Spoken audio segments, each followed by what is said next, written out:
Bismillahirrahmanirrahim. Elhamdülillahi Rabbil alemin. Ve sallallahu ala Muhammedin ve alihi tahirin. Allahümme salli ala Muhammed ve ali Muhammed. Rabbi şrahli sadri ve yessirli emri vehlul ugdeten min lisani yefkahu kavli. Esselamu alel Hüseyin ve ala Ali ibn Hüseyin ve ala evladil Hüseyin ve ala ashabil Hüseyin. Mən əziz qardaşlarım çox vaxtını almayacağım. Dəyərli qonağımızdan, dəyərli alimimizdən inşallah istifadə edəcəyik. Sadəcə keçmiş mövzuların, keçmiş məclislərin davamı olaraq bir neçə kəlmə müqəddimə olaraq qeyd edib sözü əziz alimimizə verəcəm inşallah. Biz ilk öncə məclisdə xums barədə danışırdıq. Bir adam gəliri olsa, gəlir sahibi olsa, bunun fikrində olmalıdır ki, mənim boynuma bir vəzifə gəlir. Və qabaq da qeyd etdiyimiz kimi, təqlid etdiyimiz mərci təqlidin risaləsindən çox diqqətlə bu boynumuza düşən şəri vəzifənin ardınc olmalıyıq, vəzifələrimizi tanımaq ardınc olmalıyıq. Mən sadəcə bir məsələni qeyd edeyim. Bəzi mərci təqlidlər gəlirdən əlavə bir insanın gəliri var. Buna demək olar bütün müştəhidlər istisnasız artıq qalsa il ərzində xumsun olduğunu qeyd edirlər. O qeyd olunan qabaqçı günlərdə olan şəraitlərdir. Bəzi mərci təqlidlər hədiyyə və bunun kimi ünvanlara da artıq qaldığı təqdirdə xumsun gəldiyini bəyan edirlər və bu da nəzərimizdə olmalı və yenə təqlid etdiyimiz müştəhidin nəzərinə baxmalıyıq. Allah inşallah bizi şəri məsələlərimizə diqqət edən, doğru düzgün əməl edənlərdən qərar versin, salavat seçiliyəm. Allahümme salli ala Muhammed ve ali Muhammed. Qeyd olundu ki, insanın bu həyatda hədəfi olmalıdır. Hədəfi olmayan insanı Allah Teala kafirlər cərgəsində hesab edir. Baxın, Sad surəsində Allah Teala buyurur. Bismillahirrahmanirrahim. Və mə xalaqnəs səmaə vəl-ərdə və mə beynəhumə bətibə. Biz bu yeri, göyü və onların arasında olanları puç və batil və hədəfsiz yaratmamışıq. Zəlikə zənnüllezîne kəfəru. Bu kafirlərin gümanıdır. Kafirlər elə bilirlər, bu aləm, bu yaradılış puçdur, batildir. Allah Teala bəyan edir, biz hədəfsiz yaratmamışıq. Elə bilməyin, bu yaradılışda sizin hədəfiniz yoxdur. Ya başqa bir mübarək ayədə Allah Teala bizə belə xatırladır bu məsələni. Bismillahirrahmanirrahim. Əfəhəsibtum ənəmə xaləqnəkum əbətən və ənəkum iləynə lə turca'un. Elə bilirsiniz, elə hesab edirsiniz, biz sizi əbəs yerə yaratmışıq, boş puç yerə yaratmışıq sizi və bizə tərəf qaytarılmayacaqsınız. Deməli, Quran məntiqində ilk bilməli olduğumuz önəmli məsələ Allahın insanın yaradılışında bir hədəfi var və bu hədəf insanın özünə qayıdır. İnsan hədəfsiz yaranmayır. Mən qısa olaraq bu hədəflər ki, Quran-ı Kərimdə bəyan olunub, çox qısa qeyd edirəm.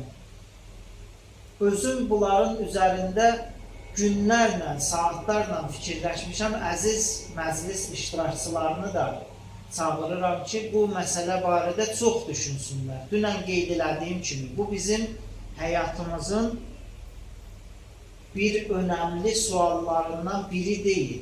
Bəlkə ən önəmli sualımızdır. Biz bu dünyaya niyə gəlmişik? Yaradılışda bizim hədəfimiz nədir? 4 məsələ qeyd olunur Quran-ı Kərimdə. Onların biri bu məsələnin mərkəziyyətini təşkil edir, o əsas özəyidir. Digərləri də onların laziməsi və onlara lazım olan, gərəkli olan və nəticəsidir. Bir mübarək ayədə Allah Teala buyurur, biz cin və insanları yalnız mənə bəndəlik etmələri üçün yaratmışıq. وَمَا خَلَقْتُ الْجِنَّ وَالْإِنْسَ إِلَّا لِيَعْبُدُونَ Ki, mənə bəndəlik etsinlər, mənə təslim olsunlar, bəndə olsunlar. Amma bu bəndəliyin bəzi gərəkləri var, düz bəndəlik olsun. O da digər ayələrdə elə hədəf ünvanında açıqlanır. Mən tərcüməsini qısa olaraq deyirəm. Təlaq surəsinin axırıncı ayəsində Allah Teala buyurur, biz 7 göyü və onun kimi yeri yaratmışıq.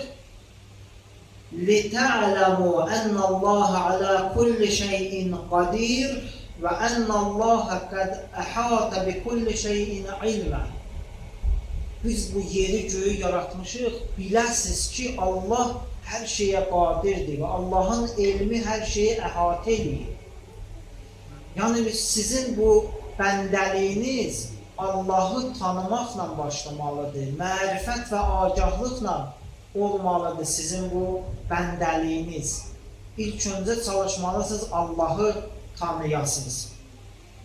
Başqa bir ayədə hədəf olaraq imtihan qeyd olunur.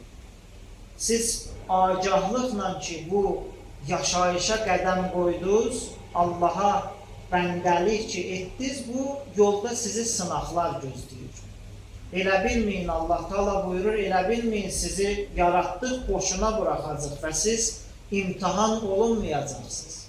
Baxın, Allahı, xüsusilə Allahın iki önəmli sifətini, Allahın hər şeyə qadir olmağını və Allahın hər şeyə alim olmasını dərk eləyərək Allaha bəndəlik eləmək və bu yolda imtihanlara hazır olmaq.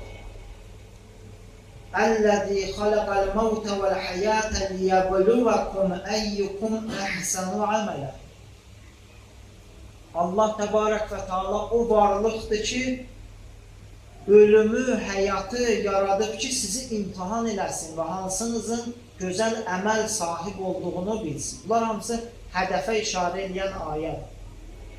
Və bu Allahı tanımaqla ki, biz bu həyata qədəm qoymuşuq və vəzifəmiz budur, Allahın bizdən istədiklərini bilib, əməl edərək Allaha bəndə olaq və bu yolda imtihanlar keçək, imtihanlara hazır olaq. Bunun nəticəsi Allahın rəhmətinə qovuşmaqdır. Allah Teala buyurur, وَلِذَٰلِكَ خَلَقَكُمْ Sizi bu rəhmət üçün yaratmışıq. Sizi yaratmaqda məqsədimiz budur ki, mənim rəhmətimə qovuşasınız, Allahın rəhmətinə. Bu qeyd elədiklərim şəxsi hədəfdir. Bunun barəsində gərək hamımız düşünək ki, bizim bu yaradılışımızda hədəfimiz var.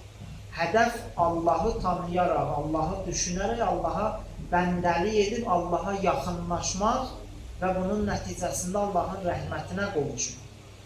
Amma bizim ictimai hədəfimizi İmam Hüseyin əleyhissalam açıqlayıb, təyin edib ki, sizin ictimai olaraq hədəfiniz nədir?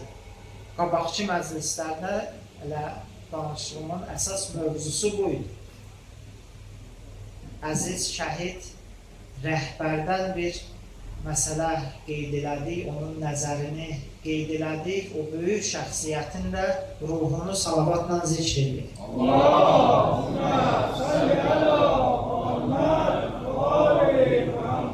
Buyurdu İmam Hüseyin əleyhissalam, böyük bir ilahi vəzifənin ardınca. Bu ilahi vəzifə dinin hakimiyyətidir. Dinin hakim olmasıdır. Allah qanunlarının yer üzündə hakim olmasıdır. İmam Hüseyin əleyhissalam bunun üçün qiyam elədi. Öz kəlamlarında da Həzrət bəyan edib, qabaq qeyd eləmişik, Həzrət buyurur, mən cəddim Peyğəmbərin ümmətində islahat aparmaq üçün qiyam eləmişəm. Əmr biməruf və nəhy-əz münkər, yaxşılığa dəvət və pislikdən uzaqlaşdırma prinsipi ilə islahat aparmağa görə mən qiyam eləmişəm. Böyük rəhbər buyurur, imamın hədəfi buydu ki, cəmiyyətdə din hakim olsun, Allah qanunları hakim olsun. İmam Hüseyin əleyhissalamın yolunu getmək istəyən, İmam Hüseyin əleyhissalama yardım etmək istəyənin ictimai hədəfi bu olmalıdır. Ki, din cəmiyyətdə, yaşadığımız yerdə, ailəmizdə, olduğumuz mühitdə din hakim olsun, dinin qanunları hakim olsun. O zaman biz İmam Hüseyin əleyhissalamın o tarixi çağırışı ki varmı mənə yardım edən, ona biz layiqincə cavab vermiş olaraq. İmam Hüseyin əleyhissalamın bu məclis iştirakçılarından, hamımızdan gözləntisi elə budur ki, biz İmam Hüseyin əleyhissalamın hədəfini tanıyaq və o hədəfdə yardımcı olaq. Əziz, rəhmətli İmam Xomeyni bu hədəfin gerçəkləşməsi üçün hakimiyyəti dini olaraq qurdu. Din hakimiyyəti qurdu. İmam Hüseyin əleyhissalamın yolunu başa düşüb, davam etdirib bir hakimiyyət qurdu ki, orada ilahi qanunlar icra olunur. Bu, o böyük şəxsiyyətin öz həddində İmam Hüseyin əleyhissalamın məktəbindən başa düşdüyü və icra etdiyi idi. Öz kəlamlarında da var, buyurur, bizim hər nəyimiz var, məhərrəm və səfərdəndir. Biz də öz həddimizdə bu dini yaşatmaq üçün, Allahın qanunlarının icrası üçün əlimizdən gələni etməliyik. Sözümü bundan yekunlaşdırıram. Bu məsələlər barədə danışırdıq və dedik, dinin hakim olması üçün ilk öncə özümüzdən başlamalıyıq. Din özümüzdə hakim olmalıdır ilk öncə. Düşüncələrimizi, əməllərimizi və əxlaqımızı din əsasında tənzimləməliyik. Ailəmizdə dinin hakim olması üçün çalışmalıyıq. İlahi qanunlar ilk öncə özümüzdə hakim olsun, özümüz əməl edək. Kərbala şəhidləri özləri dinə tam olaraq əməl edənlər idi. Kamil dinə əməl edənlər idi. Yalnız məhərrəmlikdə deyil, yalnız onlara rahat olan işlərdə deyil, həmişə və dinin bütün hökmlərinə əməl edənlər idi. İkinci məsələ ki, biz dinin hakim olmasını üçün edə bilərik, əmr biməruf və nəhy-əz münkər ki, keçən məclisin mövzusuydu. Yaxşılığa dəvət və pislikdən çəkindirmə. Və bunun da bir ilahi vəzifə bilməliyik. Keçən çıxışda mən bəzi hədislər oxudum. Əli əleyhissalam buyururdu, bütün xeyir işlər və Allah yolunda cihad, əmr biməruf və nəhy-əz münkərlə müqayisədə, yaxşılığa dəvətlərlə müqayisədə o dənizin damcısına bənzədilir. Yəni, bütün o əməllər bir damcıya bənzədilir, yaxşılığa dəvət, pislikdən çəkindirmə dənizə. Bütün işlərin, xeyirli işlərin icrası da buna bağlıdır. Ona görə bu qədər faydası var. Başqa bir hədisdə vurğulanır ki, bütün xeyir əməlləri tərəzinin bir gözünə qoysaq, əmr biməruf və nəhy-əz münkəri digər gözünə qoysaq, bu əməl, bu ilahi vacibat ağır gələr. Belə bir əhəmiyyəti olan vəzifə tərk olunur, dünən də qeyd elədik, icra etmirik biz bu əməli. İmam Hüseyin əleyhissalam bu yolda fəda oldu ki, biz bunu başa düşək, bu əmri icra eləyək. Bu cəmiyyətdə olan fəsadın başlıca səbəbi budur, bu vacibat tərk olunur. Ailəmizdə bunu yerinə yetirmirik, İş yerlerimizde bunu yerine yetirmirik. Oturduğumuz insanlarla bu işi yerine yetirmirik bu vacibatı. Xeyrə dəvət eləmirik, pislik görürük, günah görürük, ondan çəkindirmirik.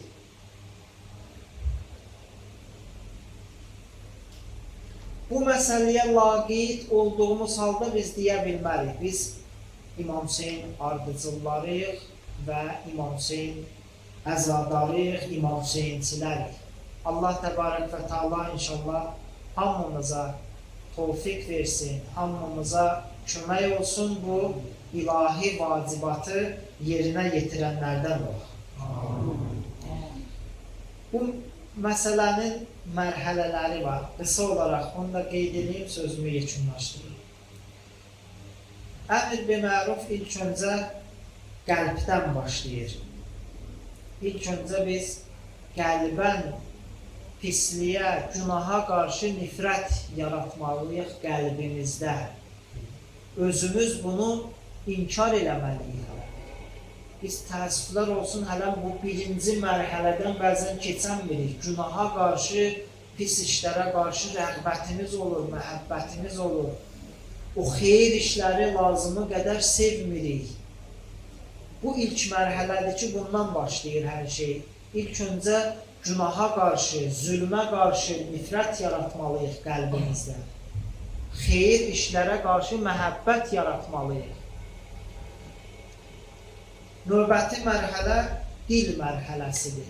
Biz yaxşılığa dəvəti və pislikdən uzaqlaşdırmanı dilimizlə yerinə yetirməliyik, o şərait olan vaxtı və üçüncü mərhələ əməli olaraq praktiki qarşısını alma mərhələlidir ki, inşallah bu mərhələlər və şəraitlər barədə vaxt çox oldu. İnşallah növbəti məclisdə davam etdirərik. İmam Hüseyin əleyhissalam bu yolun şəhididir. İmam Hüseyin əleyhissalam bu yolda fəd olub, biz bunları başa düşək.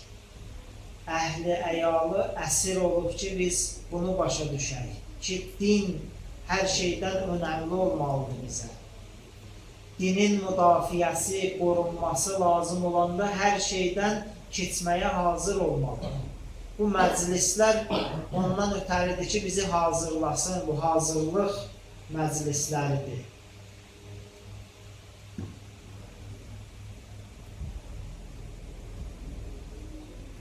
Esselamu aləl Hüseyin və alə Ali ibn Hüseyin və alə evladil Hüseyin və alə əshabil Hüseyin. Salam olsun sənə ya Əba Abdillah. Salam olsun dinin qorunması üçün o qana boyanmış saqqalına. Salam olsun o cəsədlərə ki, o Kərbəla şəhidlərinə ki, canavarlar onları diddi, yırtıcı heyvanlar onların ətrafında gəzdi. Salam olsun din uğrunda, dinin müdafiəsi üçün o qurumuş dodaqlara. Salam olsun o əzab çəkmiş canlara. Salam olsun zülmə uğrayaraq qanı halal bilinənə. Salam olsun cəmaatın gözü qabağında boğazı kəsilənə. Salam olsun o kəfənsiz bastırılanlara. Salam olsun nizələrə qaldırılmış başlara. Salam olsun çadırdan çıxarılmış qadınlara. Alə lə'nətullahi aləl qavmid zalimin və səyələmullədinə zələmu əyyəm qələbin yənqalibun. Muhammed və Ali Muhammedə salavat zikr edəyək. Allahümme salli ala Muhammed və ali Muhammed. Dəyərli alimimizdən istifadə edəcəyik. Allah inşallah onun da sözlərini qəlbimizdə təsirli qərar versin. Muhammed və ali Muhammed'e salavat zikr edəyək. Allahümme salli ala Muhammed